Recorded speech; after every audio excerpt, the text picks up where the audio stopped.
Hi అండి. అందరూ ఎలా ఉన్నారు? నేనైతే చాలా బాగున్నాను. మీరందరూ కూడా చాలా చాలా బాగున్నారని అనుకుంటున్నాను.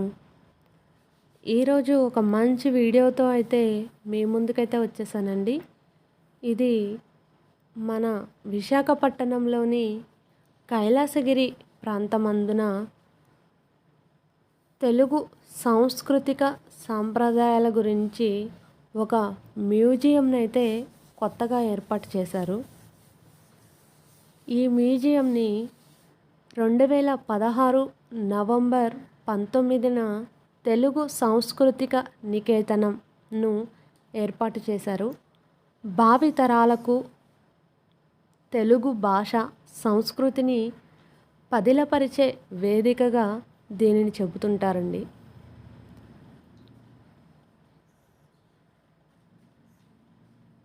ఇది కొండపైన 6 ఎకరాల స్థలంలో ప్రపంచ తెలుగు సాముఖ్య వారు విశాఖ నగర అభివృద్ధి సంస్థ సహకారంతో కట్టడం అయితే జరిగింది.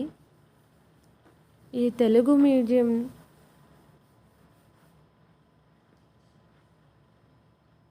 మనం ఎంట్రన్స్ అవ్వగానే తెలుగు సంస్కృతిని పదిలపరిచే వేదికగా, చరిత్రను ఎంతో గొప్పగా చూపించగలిగిన స్థలంగా చెప్పుకోవచ్చు.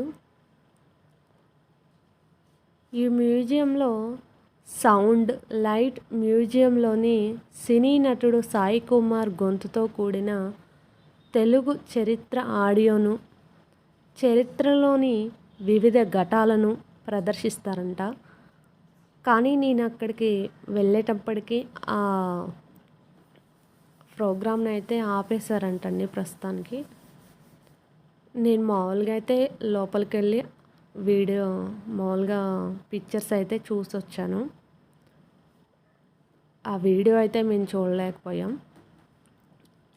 ఈ మ్యూజియంలో తెలుగు, ఆంగ్ల భాషల్లోనూ ఈ ప్రదర్శన అయితే ఉంటుందంట.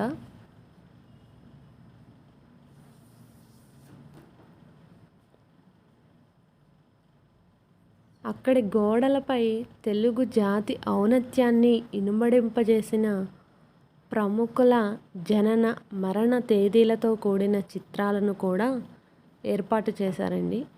ఇదైతే షార్ట్ వీడియోలో అయితే పెట్టడం అయితే జరిగింది. ఇక్కడైతే మెన్షన్ చేయలేదు. తెలుగు వైభవాన్ని కళ్ళకు కట్టే ఓ అద్భుత ప్రదేశంగా తెలుగు మ్యూజియం పర్యాటకులను ఆకట్టుకుంటుంది. ఇది చాలా చాలా గొప్పగా అయితే ఉందండి. మన తెలుగువారు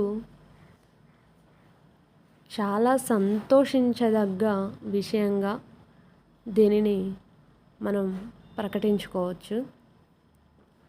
ఇది కొండపైన 6 ఎకరాల స్థలంలో ప్రపంచ తెలుగు సమైక్య వారు విశాఖ నగర అభివృద్ధి సంస్థ సహకారంతో దీనిని కట్టడం అయితే జరిగిందంట.